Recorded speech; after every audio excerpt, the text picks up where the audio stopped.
네, 안녕하세요. 모터래프 김상영입니다. 저희가 2주 전에 올렸었던 K5 디자인 영상이 유튜브 전체 1위까지 올라가는 기염을 토했습니다. 정말 좋아요 눌러주시고 구독해주신 구독자분들 감사드립니다. 네, 오늘은 디자인만 살펴봤었던 신형 K5의 주행 성격을 알아보려고 합니다. 저희가 지금 타고 있는 모델은 2.0L 가솔린 모델이고요. 최고급 트림 그리고 옵션이 모두 추가된 모델이라 가격은 3,500만원 정도 하고 있습니다. 일단 K5의 주행 성격을 알아보고 저희는 이제 구형 모델과 함께 디자인 차이도 어떻게 있는지 살펴보도록 하겠습니다.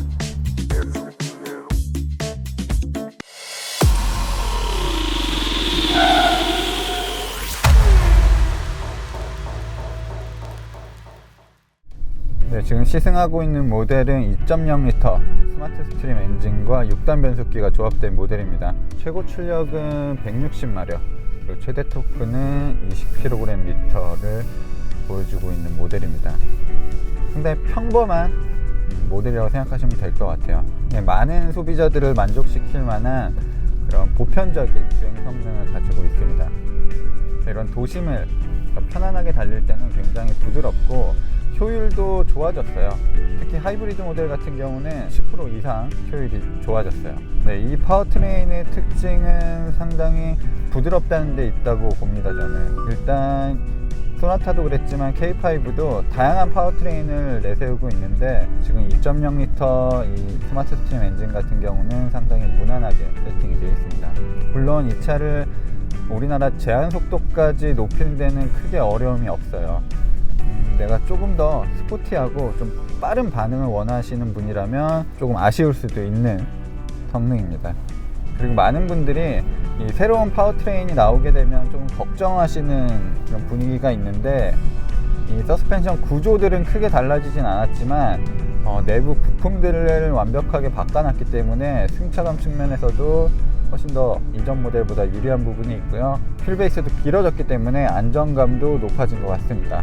일단 신형 K5의 플랫폼을 궁금해 하시는 분들이 상당히 많았습니다. 지금 신형 K5 같은 경우는 신형 소나타에 적용되어 있는 플랫폼을 그대로 채용을 했습니다. 이 소나타와 신형 K5에 적용된 플랫폼은 많은 부분을 교체한 플랫폼입니다. 네, 앞으로 현대 기아차가 이 플랫폼을 가지고 다양한 신차를 내놓을 예정이에요. 네, 기아차 같은 경우는 신형 K5 그리고 내년에 출시될 신형 소렌토가 이 N3 플랫폼으로 만들어져 있어요.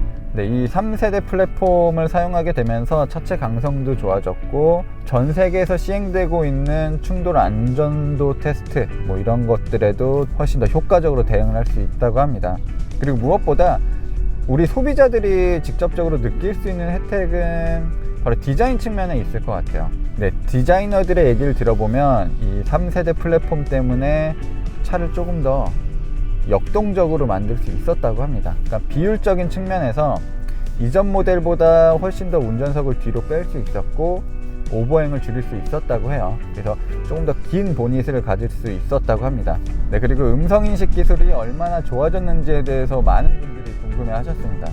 지금 신형 K5 같은 경우는 카카오 아이의 음성인식 기술이 들어가 있고요. 네, 말씀하세요. 모터그래프로 길 안내. 이 장소를 목적지로 설정할까요? 네. 안내를 시작합니다. 네, 말씀하세요. 기아차 주식 정보 알려줘. 현재 기아차 주가는 44,750원이에요. 전일 대비 500원 올랐어요. K5 나오면서 500원이 오른 것 같습니다. 이런 것들도 되고요. 돼지띠 오늘의 운세 알려줘. 오늘 돼지띠의 운세 알려줄게요. 평소 앞만 보고 달렸던 당신이지만 오늘만큼은 사람들과 따스한 온정을 나누어 보아요. 추워. 두 개의 검색 추어탕이 아니라 추어탕이 나오면 어떡하냐. 네, 말씀하세요. 시원하게 해줘. 18도로 설정합니다. 네, 이런 식으로 뭔가 23도로 맞춰줘, 24도로 맞춰줘 이런 게 아니라 더워, 추워 이런 것들에도 반응을 하게 됩니다. 조수석 창문 열어줘. 조수석 창문을 엽니다. 네, 소나타와 성능적인 차이는 거의 느껴지지 않습니다. 다만 주행 성격의 차이는 어느 정도 있는 것 같아요. 소나타는 조금 더 가볍고 경쾌하게 좀 치고 나가는 느낌이었다면 K5는 상당히 묵직합니다. 그랜저를 탔을 때도 약간 좀 차가 떠 있는 느낌을 많이 받았는데 K5 같은 경우는 확실히 깔려 있는 느낌이 더 크게 들어요. 뭐 그게 잘 나간다는 얘기는 아니고 이 달리고 있는 상황에서 조금 더 차를 잘 잡아주는 느낌이에요.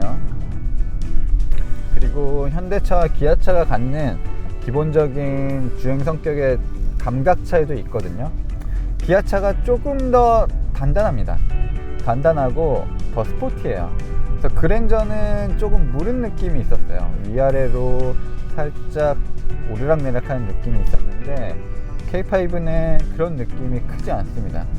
그리고 그런 상황도 굉장히 서스펜션이 단단하게 느껴져요. 마치 독일 차처럼 좀 요철을 지나갈 때, 그리고 불규칙한 노면을 지나갈 때도 단번에 툭 치고 나가는 그런 느낌이 듭니다.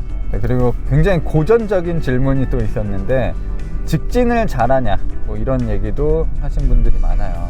예전에는 이 CMDPS가 컴퓨터 연산 속도도 느렸을 뿐더러 부족한 부분이 있었던 건 사실입니다. 요즘은 현대 기아차가 내놓는 CMDPS도 직진을 잘해요. 기울어짐이나 이런 것들이 크지 않습니다. 그리고 저희가 이 중형차, 소형차를 가지고 서킷도 많이 가봤는데 뭐 급격한 상황에서 핸들이 잠기는 경우도 만나본 적은 없었고요. 그리고 신형 K5 같은 경우는 이제 1.6 터보 모델 같은 경우는 RMDPS가 들어갑니다. 저는 개인적으로 CMDPS와 RMDPS의 차이를 굉장히 민감하게 좀 받아들이는 입장이거든요. 확실히 RMDPS가 묵직해지는 느낌, 그리고 돌리는 상황 이럴 때 움직임이 조금 더 저에게는 맞았던 것 같아요. CMDPS는 좀 많이 가벼운 느낌이 있어요. 초반에 속도가 높아짐에 따라서 무거워지긴 하고 스포츠 모드에서도 어느 정도의 저항력이 많이 생기는데 살짝 인위적인 느낌이 있습니다.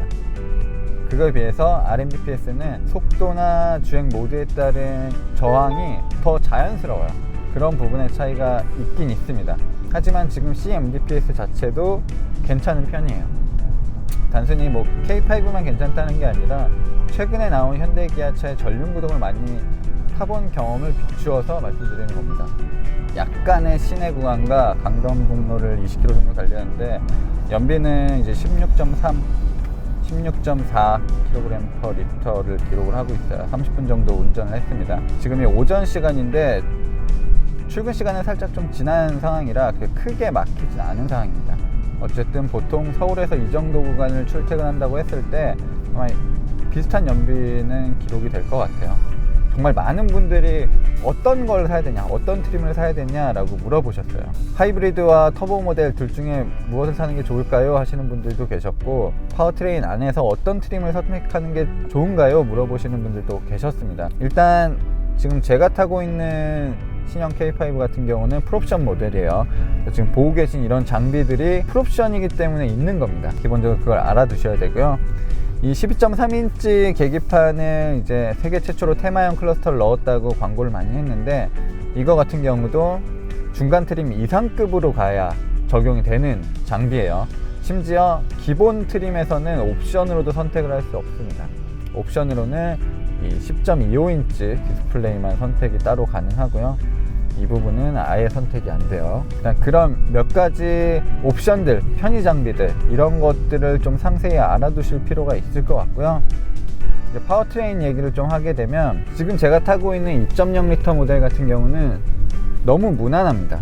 중형차 패밀리카에서는 무난한 게 전부였는데 요즘은 조금 더 운전자의 취향이 강조되고 있는 상황이잖아요. 그래서 하이브리드 모델도 제가 봤을 때는 괜찮은 선택일 것 같고, 1.6 터보 모델도 상당히 좋아 보입니다. 개인적으로는 1.6 터보 모델을 추천을 드려요. 1.6 터보 모델 같은 경우가 RMDPS도 들어가고 전용 컬러도 있고 휠 크기도 조금 더 큽니다. 1인치 더 큰 휠이 들어가고 디자인도 상당히 멋있어요. 그리고 그냥 나는 보편적으로 차를 운행한다, 일반적으로 운행한다 하시는 분이라면 하이브리드로 가는 게 훨씬 더 낫다고 봅니다. 하이브리드가 연비도 훨씬 좋을 뿐더러 주차장 그리고 도로 통행료 이런 부분에서도 혜택이 있기 때문에 하이브리드를 선택하는 게 굉장히 좋아 보여요. 그러니까 예전에는 그냥 보편적이라면 2.0L 타는 게 맞는데 이제는 하이브리드를 좀 선택하셔도 괜찮습니다. 물론 초기 금액이 좀 비싸긴 해요. 근데 하지만 점진적으로 그 차이는 줄어들 것으로 보이고요. 이제는 하이브리드가 막 엄청난 기술을 요하고 막 유별난 부분도 없기 때문에 하이브리드를 선택하는 것도 꽤 옳은 선택일 것 같고요. 단순히 나는 준중형 차보다 조금 더 큰 차, 그 중에서 좀 저렴한 차를 선택하고 싶다 하시는 분이라면 그냥 2.0L 모델을 선택하는 게 좋을 것 같아요. 그래서 2.0L 모델에서 트림을 높여가는 거는 조금 비춥니다. 2.0L 모델에서 돈을 쓰실 바에는 차라리 더 특색 있는 파워트림을 선택하는 게 좋을 것 같아요. 네, 신형 K5의 디자인은 많이 보셨겠죠? 오늘은 좀 특별하게 구형 모델도 가지고 나왔습니다. 지금 이 차 같은 경우는 2세대 초기 모델이에요. 2세대 초기 모델인 걸 감안하셔야 됩니다. 여기서 페이스리프트가 한 단계 더 되긴 했습니다. 하지만 그렇게 큰 차이가 없기 때문에 기본적으로 이 3세대 모델과 2세대 모델을 비교하는 데는 큰 차이가 없을 것 같아요. 저는 처음에 봤을 때 이 두 차의 스탠스가 매우 다르다고 느껴졌습니다. 보닛 부분이 상당히 밑에까지 내려와 있어서 조금 더 안정적인 느낌을 주고 있어요. 2세대 모델 같은 경우는 좀 떠있는 느낌이 있죠. 물론 이 차만 놓고 본다면 그런 느낌이 들지 않겠지만 3세대와 비교를 하면 3세대가 훨씬 더 바닥에 깔려 있고 차체 넓이도 더 넓은 것을 볼 수 있습니다.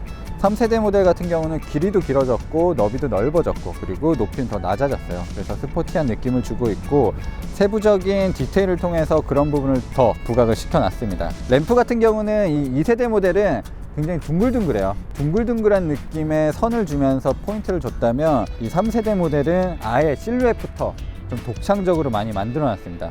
그래서 범퍼 형상 같은 경우도 2세대 모델은 매끈하게 떨어지지만 3세대 모델은 굴곡이 심해요. 이런 부분은 좀 스포티한 세단에 주로 쓰이는데 K5가 그런 쪽으로 디자인 방향성을 잡은 것 같습니다. 예전에는 보닛과 헤드램프 그릴들 연결해주는 이런 크롬 바들이 있었습니다. 지금은 크롬이 하나도 없습니다. 크롬을 전부 빼면서 조금 더 이런 선들 그리고 이런 포인트들이 더 부각되게끔 만들어 놨다고 해요. 저희가 시승하고 있는 모델은 2.0 CVVL 엔진이 적용된 모델입니다. 6단 변속기가 붙었고요. 최고 출력은 160마력, 최대 토크는 20kgm예요. 저희가 구형 모델과 좀 비교를 하려고 했는데 구형 모델은 LPA 엔진이라 내부 구조가 좀 많이 다릅니다. 이 엔진 마운트 부분도 이전 모델보다는 훨씬 더 견고해지고 이 마운트 자체의 디자인도 많이 달라졌어요. 이 안쪽에 있는 부품들도 전부 다 훨씬 더 좋은 소재를 쓰기 시작했습니다. 정비하기도 훨씬 더 용이하게 이런 것들을 만들어 놓은 부분들도 있죠. 예전에는 차체의 무거운 부분이 좀 앞쪽에 많이 있었는데 지금은 엔진 그리고 자동차 배터리들이 차체 중앙 쪽으로 몰려져 있습니다. 물론 아직도 앞쪽에 무게가 더 많겠지만 이런 식으로 무게 배분을 위해서 노력까지 하고 있는 모습을 보여주고 있고요. 네, 기본적으로 3세대 플랫폼을 사용하게 되면서 이렇게 프레임들이 조금 더 충격을 분산시킬 수 있도록 설계가 되어 있습니다. 그래서 스몰 오버랩 테스트하는 부분이 딱 이 부분이거든요. 지금 이 부분에 이 안쪽에 프레임을 보면 서로 연결되어 있는 부분들이 있습니다. 이쪽으로 서브 프레임도 연결되어 있어서 충돌이 났을 때 이 가운데 메인 프레임이 받아주고 위아래로 퍼지면서 좀 더 충격을 완화시켜 줄 수 있도록 설계가 되어 있어요. 네, 1세대 모델도 그랬고 2세대 모델도 사실은 패스트백처럼 우아하게 떨어지는 이 루프라인 꽤 매력적이었던 자동차입니다. 그리고 트렁크까지 이어져 있는 크롬 몰딩도 K5가 가지고 있었던 포인트 중에 하나예요. 그런 부분이 지금은 더 선명해졌습니다. 일단 차체가 낮아지고 길어진 만큼 비율적으로 훨씬 더 매력적으로 변했고요. 특히 루프라인이 이전보다는 훨씬 더 매끈해졌어요. 예전에는 그래도 3박스 같은 느낌이 어느 정도는 있었는데 지금은 이 최정점에서 트렁크까지 한 번에 부드럽게 이어져 있습니다. 마치 정말 이 유리까지 열리는 패스트백 같은 느낌을 주고 있어요. 그리고 이번 3세대의 특징 중에 하나는 트렁크까지만 이어져 있었던 이 크롬 몰딩이 차체를 완벽하게 휘감고 있습니다. 이 모습은 옆에서 봐도 굉장히 독특할 뿐더러 위에서 봤을 때, 뒤에서 봤을 때도 이 차가 마치 미드십 스포츠카처럼 보이게 하는 그런 느낌을 줘요. 네, 캐릭터 라인도 이전 모델보다는 조금 더 선명하게 잡아놓은 부분이 있고요. 이 위치도 살짝 변경됐습니다. 이 사이드 미러 디자인도 달라졌어요. 사이드 미러 디자인도 조금 더 작아지고 매끈해졌습니다. 그래서 공기 저항을 줄일 수 있도록 설계가 되어 있고요. 네, 휠은 여러 가지 종류 휠이 있는데 지금은 이제 18인치 휠을 보고 계십니다. 터보 모델 같은 경우는 19인치 휠까지 선택을 할 수 있고요. 제 개인적으로는 19인치 휠이 가장 디자인이 멋있습니다. 타이어는 옵션으로 이제 스윗 타이어도 선택을 할 수 있어요. 소나타나 마찬가지로요. 피렐리의 P0 올 시즌 타이어가 적용이 되어 있습니다. 요즘 전륜구동 중형 세단을 만드는 많은 회사들이 비율에 목을 매고 있는데 기아차도 비율을 신경을 썼습니다. 특히 오버행을 줄였어요. 오버행을 많이 줄이고 이 바퀴의 중심부터 운전대가 있는 곳까지의 거리를 좀 길게 뽑아놨습니다. 보닛이 길고 운전석이 좀 뒤에가 있는 전형적인 약간 후륜구동 자동차의 그런 비율을 가지고 있습니다. 이런 부분은 이제 플랫폼이 바뀌면서 가능했었던 일이라고 하네요. 네, 앞모습, 옆모습은 예전의 K5의 느낌이 있었습니다. 흔적들이 남아 있었는데 뒷모습만큼은 정말 천지개벽할 수준으로 달라졌어요. 일단 저희가 이 공수해온 차는 좀 옵션이 많이 떨어지는 초기 모델인 거 감안하셔야 됩니다. 그래서 뭐 LED나 그런 부분들이 적용되지 않았던 부분 감안하셔야 되고요. 이 디자인만 봐주시면 될 것 같아요. 단순하죠? 상당히 심플한 디자인을 가지고 있었습니다. 예전만 해도 K5가 주행 성능이 강조되거나 드라이버스 카 정도의 느낌은 아니었거든요. 그냥 평범한 중형 세단, 패밀리카의 느낌이었습니다. 대신 조금 예뻤었던 차였죠. 지금 K5 같은 경우는 상당히 공격적이기도 하고 화려합니다. 그리고 이전 세대 모델의 디자인 흔적이 거의 남아있지 않아요. 그냥 막혀있는 이런 부분들도 디자인적 요소로 추가를 해놨고요. 머플러 같은 경우도 더 멋스럽게 꾸며져 있습니다. 실제는 이 밑에 쪽에만 구멍이 뚫려져 있고 지금 2.0 모델은 양쪽 모두 가짜 머플러가 적용이 돼 있어요. 근데 구형 모델의 트렁크를 한번 볼까요? 뭐 자동은 아닙니다. 이거는 예전에 이렇게 가스통을 이렇게 넣고 다니는데 요즘은 LPG가 이렇게 원형으로 나오죠. 그래서 이전 세대 모델보다는 지금 3세대 모델이 트렁크를 훨씬 더 넓게 쓸 수 있어요. 그리고 이렇게 문 손잡이도 있었어요. 손잡이 있죠. 3세대 모델은 일단 손잡이가 없네요. 소나타와 마찬가지로 손잡이가 없어요. 하지만 공간적으로는 굉장히 넓은 공간이 나오고 진짜로 저 들어갈 수 있을 것 같거든요. 그리고 무엇보다 이 좌우폭이 상당히 넓습니다. 좌우폭이 너무 넓어서 여기에는 웬만한 긴 짐도 수월하게 들어갈 수 있을 것 같습니다. 그랜저는 트렁크 안쪽에 천장까지도 마감이 되어 있는데 지금 K5는 그 정도까지는 되진 않았습니다. 자, 시트 폴딩은 안 되고요. 그냥 이렇게 넓은 공간을 쓰게 됩니다. 네, 문을 여닫는 느낌도 2세대 모델과는 차이가 많이 있습니다. 조금 더 묵직하고 이 걸렸을 때, 열었을 때 그리고 닫았을 때 소리 느낌이 훨씬 더 좋아요. 이 실내 디자인은 비교를 할 수 없어요. 그냥 구형 모델의 디자인을 보고 보는 게 의미가 없습니다. 그럴 정도로 완벽하게 새롭게 태어난 디자인이고요. 제가 지금까지 기아차에서 느꼈었던 디자인 중에서는 가장 공격적입니다. 가장 전투적이에요. 그 정도로 운전자에게 모든 포커스가 맞춰진 디자인이라고 할 수 있습니다. 일단 소재 고급스러움 뭐 이런 걸 떠나서 이 레이아웃과 조작감들이 너무 좋아요. 기아차가 이 K5의 컨셉을 상당히 잘 잡은 것 같습니다. 내비게이션 디스플레이 같은 경우도 운전자 쪽으로 기울어져 있어요. 이렇게 면이 평평한 게 아니라 살짝 운전자 쪽으로 기울어져 있습니다. 조금 더 운전자가 보기 쉽게 그리고 누르기 쉽게끔 디자인이 되어 있어요. 이쪽에 칸막이가 이제 높게 올라와 있죠. 가로막는다는 거예요. 이 공간은 운전자의 공간이라고 말해주는 그런 요소들입니다. 주로 스포츠카에서 볼 수 있어요.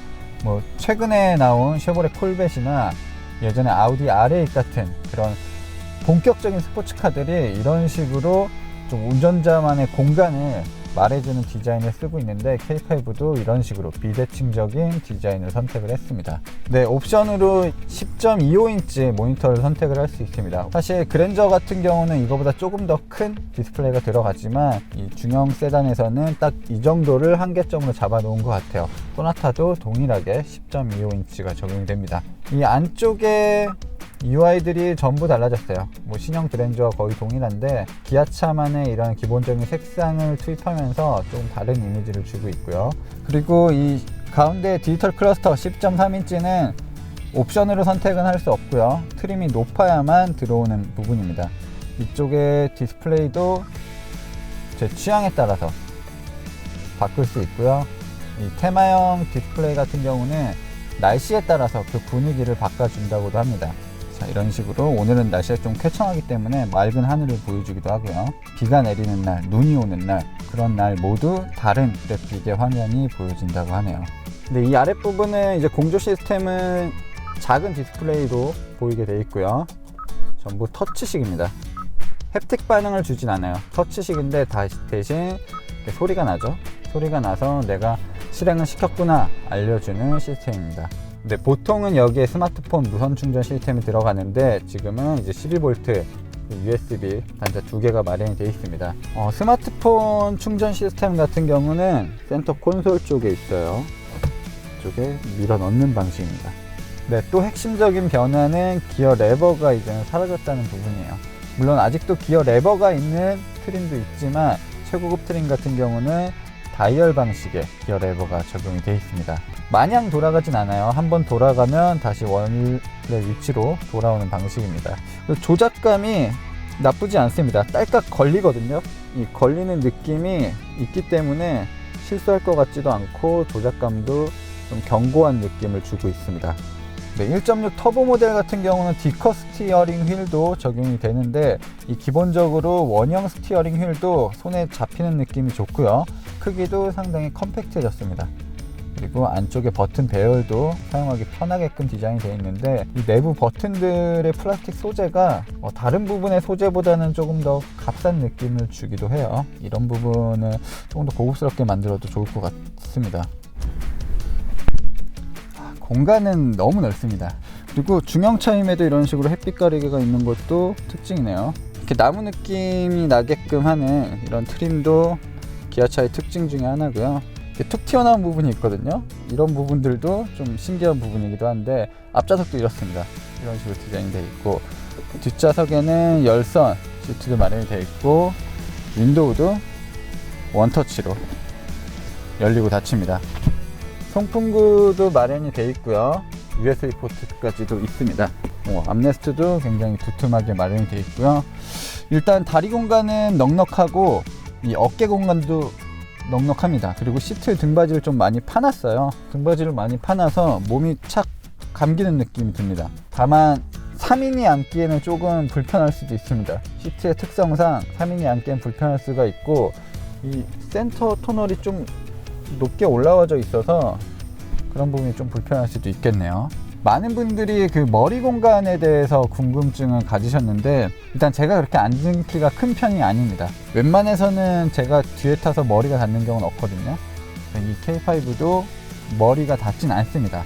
근데 조금 더 이렇게 정자세를 딱 취하게 되면 이 앞쪽을 파놓긴 했거든요. 이 앞쪽을 파놨는데 이 뒤에서 머리가 좀 닿을 것 같은 느낌이 듭니다.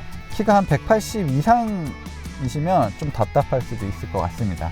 네, 루프도 굉장히 크게 있습니다. 물론 활짝 열리진 않지만 그래도 어느 정도의 시야를 확보할 수 있는 루프까지 마련이 되어 있고요. 시트가 접히진 않지만 이렇게 스키스루까지 마련이 되어 있습니다. 갖춰놓은 여러 가지 편의 장비는 없지만 이 공간적인 측면에서는 납득할 만한 구성을 가지고 있습니다. 현대차 같은 경우는 이제 별도로 이 차를 앞뒤로 뺄 수 있는 버튼이 마련이 되어 있는데 기아차는 디자인을 요즘 이렇게 하잖아요. 이게 제 K3 키인데 키가 거의 동일하죠. 키가 동일합니다. 좀 크네. K5가 키가 조금 더 크고 앞뒤로 차를 뺄 수 있는 부분이 버튼이 새롭게 놓였는데 이게 약간 애프터마켓으로 따로 한 것 같은 느낌이에요. 뭔가 이게 하나의 완성도가 높은 느낌은 아닙니다. 어쨌든 이 신형 K5도 스마트 키를 이용해서 시동을 걸고 앞뒤로 뺄 수 있는 기능이 적용이 되어 있습니다. 이 2.0 모델 외에도 저희 1.6 터보 모델 그리고 하이브리드 모델 API 모델들을 저희가 빠른 시일 내에 공수해서 다양한 K5의 느낌들을 전달해 드리도록 하고요. 다양한 비교 시승기들을 진행하면서 좀 더 재미난 컨텐츠를 만들어 보도록 하겠습니다. 네, 저는 지금까지 오토래프 김상영이었습니다. 가자 K5야.